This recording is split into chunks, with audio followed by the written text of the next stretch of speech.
And so Jacob had to think about who he was and answer. So who are you? Who are you?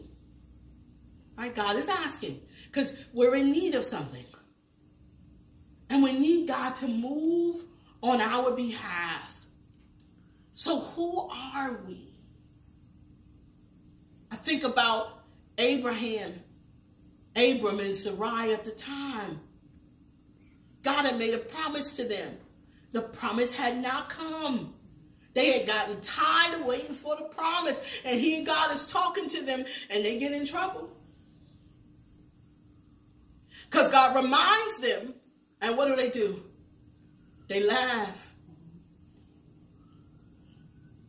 So God have to say, what's that laughter I hear? Some of us, the things that God has said about us, we don't believe it. It's been so long in coming. And God really is trying to change our name. That's what he was getting ready to do with Abraham and Sarah. He was trying to change their names. You think about Saul. Saul on the road to Damascus. He persecuting Jews. He think he doing the will of God.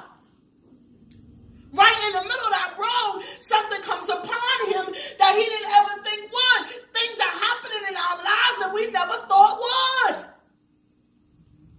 This is not for me. Somebody else's story. Somebody else's child.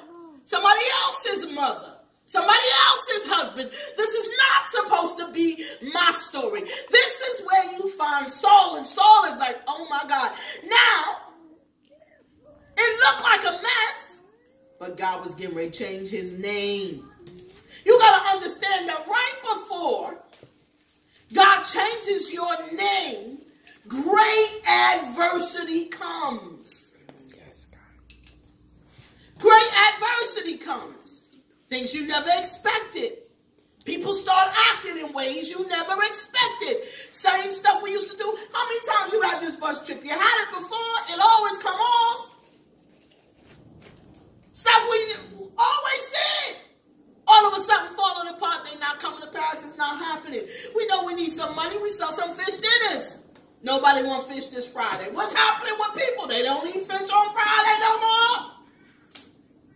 It's not that people don't eat fish on Friday no more. It's God is trying to get your attention. And you are still trying to do things the old way. Who are you? What is your name? What is your name? Understand that Jacob needed the blessing, but he needed for everyone to see him in a new light.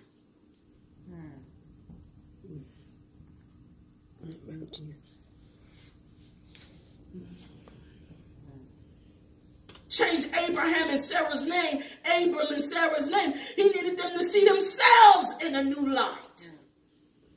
He changed Saul's name. Why? Because I need you not to be a persecutor, but I need you to bring life instead of death. I need to change your name. Pray and say, God, change my name. And I'm willing to go through whatever it is I have to go through to get my name changed. Here you have Jacob wrestling all night long with this angel, which is God. Wrestling all night long, and you say, dad, he must have been strong. No, he wasn't strong. He was desperate. Yeah. Are you desperate to be who God said you were? Are you desperate? Are you willing to do what you have to do? You might have to lose some friends. Folks not going to like you the way they used to like you. They're going to tell you Hasidity. They're going to find out, oh, when you started being a holy roller. Oh, when you started, my mother went through that. My house was the party house. My house was the party house. You wanted to have a party, you went to Dolores' house. Something happened to Dolores, though. She got saved. She got sanctified. She got full of the Holy Ghost. Amen. And her spot was no longer the spot. The places she used to go, she no longer went. And people would say, you know, Dolores, she done drank the Kool-Aid. But Dolores got healed from cancer. What you say? Dolores got Alzheimer's and you can't tell.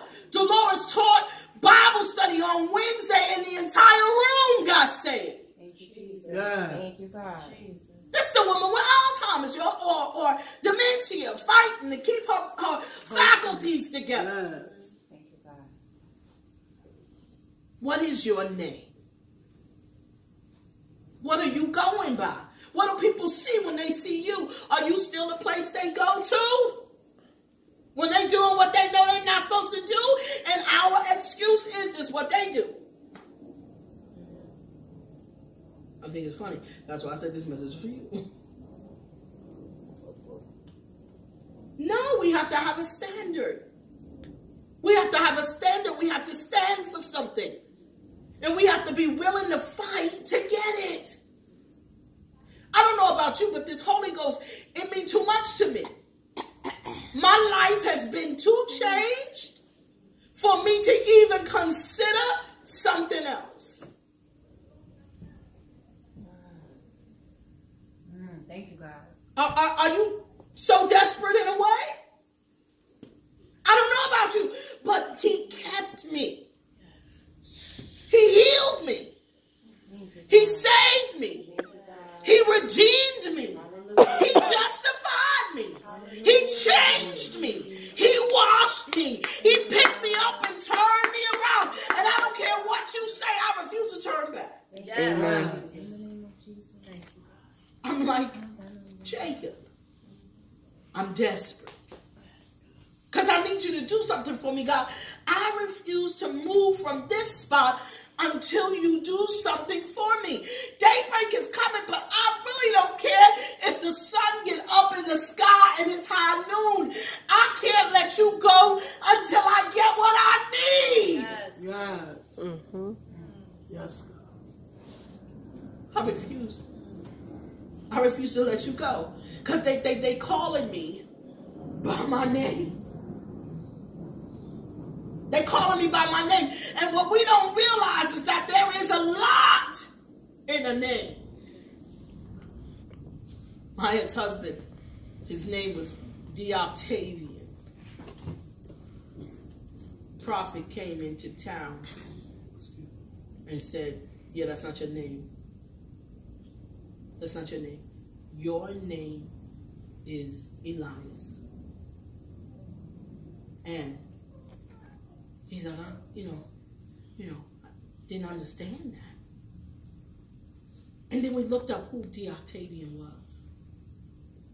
He was a Roman Caesar who was debauched and wicked. He wasn't true to anyone. He persecuted the Christians. And he changed his name to Elias, to a man of God with power. And let me tell you about a name. I'm going to give a testimony here. He told everybody, you got to call me Elias. The Octavian is not my name. That's not my name. I don't want anybody to call it. He told his mother, he told his brothers and sisters, y'all got to call me Elias. And his entire life changed. And then he went out one night, and a young lady said, what's your name? And he said, Octavian. Messed up his life. Messed up his life. I can tell his testimony because he's already told it. He would say, if there was one thing I could go back and do, I'd change that answer. But see, when you get ready to do what you know God don't want you to do, you try to switch back. This is why the angel had Jacob. Jacob thought he had the angel right where he wanted him, but the angel had Jacob right where he wanted him. Why? Because he needed Jacob to want the change, to be willing to do whatever it took to be new. He needed Saul to want to change. He needed Abram and Sarah to want to change. David, he laid with Bathsheba. They had a son. They called his name Solomon. But when they sent the child to the prophet changed his name. What is the worst thing that could have happened to Solomon? Is nobody knows that name. We all know Solomon, right? Mm-hmm. How well did Solomon fare? 900 wives, 800 concubines, whatever it is, it was too much. It caused him to fall and miss God, the wisest man on earth. That's what God called him, right? All of us is trying to get the wisdom of Solomon.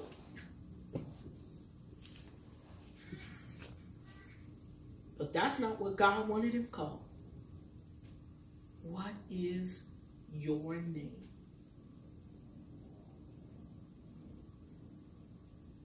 Says, okay, no longer are you to be called Jacob. I like what the angel said. The angel said, thy name shall be called no more Jacob, but Israel. For as a prince hast thou power with God and with man, and have prevailed. In other